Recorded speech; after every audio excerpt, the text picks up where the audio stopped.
بسم اللہ الرحمن الرحیم وبہ نستعین اما بعد۔ صراط مستقیم کورس سبق نمبر 16۔ بسم اللہ الرحمن الرحیم۔ ولا تقولوا لمن يقتل في سبيل الله اموات بل احیاء ولكن لا تشعرون۔ اور جو لوگ اللہ کے راستے میں قتل کر دیے جائیں تم ان کو مردہ نہ کہو بلکہ وہ زندہ ہیں لیکن تمہیں احساس نہیں ہوتا۔ معلوم ہوا اللہ کے راستے میں شہید کی موت نہیں بلکہ ہر غم اور تکلیف سے پاک ایک اعلیٰ زندگی ہے۔ جب شہید کا جسم گوشت و پوست کا مجموعہ ہونے کے باوجود قبر میں خاک سے متاثر نہیں ہوتا اور زندہ جسم کی طرح صحیح سالم رہتا ہے، جیسا کہ اس پر احادیث اور مشاہدات شاہد ہیں، پس صرف اس امتیاز کی وجہ سے شہداء کو احیاء کہا گیا، مگر ظاہری احکام میں وہ عام مردوں کی طرح ہیں۔ ان کی بیویاں دوسروں سے نکاح کر سکتی ہیں، اور یہی حیات ہے جس میں حضرات انبیاء کرام علیہم الصلاۃ والسلام شہداء سے بھی زیادہ امتیاز اور قوت رکھتے ہیں، یہاں تک کہ جسم کی سلامتی کے علاوہ اس حیات برزخی کے کچھ آثار ظاہری احکام پر بھی پڑتے ہیں۔ مثلا انبیاء کرام علیہم الصلاۃ والسلام کی میراث تقسیم نہیں ہوتی، ان کی ازواج دوسروں کے نکاح میں نہیں آ سکتی۔ پس اس حیات میں سب سے قوی تر انبیاء علیہم الصلاۃ والسلام ہیں، پھر شہداء، پھر عام مردے، یعنی شہداء بھی زندہ ہیں اپنی قبروں میں، اور انبیاء کرام علیہم الصلاۃ والسلام بھی حیات ہیں، لیکن دونوں میں فرق یہ ہے کہ شہداء کی بیوہ عورتیں دوسروں سے نکاح کر سکتی ہیں، انبیاء کرام علیہم الصلاۃ والسلام کی ازواج انبیاء کے دنیا سے پردہ فرما لینے کے بعد دوسروں سے نکاح نہیں کر سکتی۔ یہ فرق ہوا شہداء اور انبیاء کرام علیہم الصلاۃ والسلام کی حیات میں۔ چنانچہ اس پر حدیث موجود ہے، عن انس بن مالک رضی اللہ تعالی عنہ قال قال رسول اللہ صلی اللہ علیہ وسلم الانبیاء احیاء فی قبورہم یصلون۔ اللہ کے رسول صلی اللہ تعالی علیہ وسلم نے ارشاد فرمایا، انبیاء کرام علیہ الصلاۃ والسلام اپنی قبروں میں حیات ہیں اور نمازیں پڑھتے ہیں۔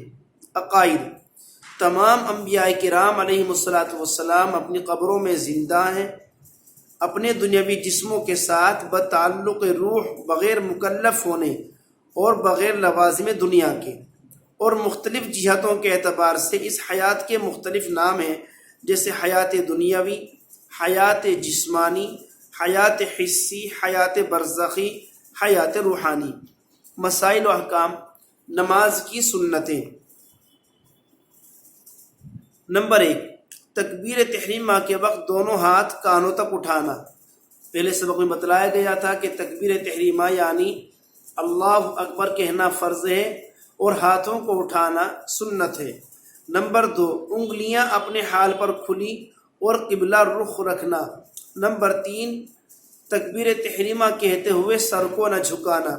نمبر 4، دائیں ہاتھ کو بائیں ہاتھ کے اوپر باندھنا نیت باندھتے وقت۔ نمبر 5، ثنا پڑھنا۔ نمبر 6، تعوذ یعنی اعوذ باللہ۔ نمبر 7، تسمیہ یعنی بسم اللہ الرحمن الرحیم پڑھنا۔ نمبر 8، فرض نماز کی تیسری اور چوتھی رکعت میں سورہ فاتحہ کا پڑھنا۔ نمبر 9، آمین کہنا۔ نمبر 10، ثنا، تعوذ، تسمیہ، آمین سب آہستہ کہنا۔ نمبر 11، سنت کے مطابق قرات کرنا، یعنی فجر اور ظہر میں طوال مفصل لمبی صورتیں، عصر اور عشاء میں اوساط مفصل درمیانی صورتیں، اور مغرب میں قصار مفصل یعنی چھوٹی صورتوں کی تلاوت کرنا۔ نمبر 12، رکوع اور سجدوں میں کم از کم 3 مرتبہ تسبیح کہنا۔ نمبر 13، رکوع میں سر، پیٹھ ایک سیدھ میں ہاتھ کی کھلی انگلیوں سے گھٹنے پکڑنا۔ نمبر 14، قومے میں امام کو سمی اللہ لمن حمیدہ، مقتدی کو ربنا لک الحمد، اور منفرد یعنی اکیلے نماز پڑھنے والوں کو دونوں کہنا۔ نمبر 15، سجدے میں جاتے ہوئے پہلے گھٹنے، پھر ہاتھ، پھر ناک، پھر پیشانی رکھنا۔ نمبر 16، جلسہ قاعدہ میں یعنی دونوں سجدوں کے درمیان بیٹھتے وقت اور اسی طرح قاعدے میں بیٹھتے وقت بایاں پاؤں بچھا کر بیٹھنا، دایاں پاؤں اس طرح کھڑا کرنا کہ انگلیاں قبلہ رخ ہوں، ہاتھ رانوں پر ہوں، تشہد میں کلمہ شہادت پر انگلی کا اشارہ کرنا۔ نمبر 17 آخری قاعدے میں تشہد کے بعد درود شریف پڑھنا۔ نمبر 18 دعا پڑھنا، جو بھی دعائیں ہیں اللہم انی ظلمت نفسی ہے ربنا آتنا، جو دعائیں معصورہ ہیں۔ نمبر 19 پہلے دائیں طرف سلام پھیرنا پھر بائیں طرف۔ نماز کے مستحبات، 4 چیزیں مستحب ہیں۔ نمبر 1 رکوع اور سجدوں میں منفرد کا 3 مرتبہ سے زیادہ مرتبہ تسبیح پڑھنا، یعنی اکیلے نماز پڑھ رہے ہیں تو 5 مرتبہ 7 مرتبہ تسبیح کہہ لینا چاہیے۔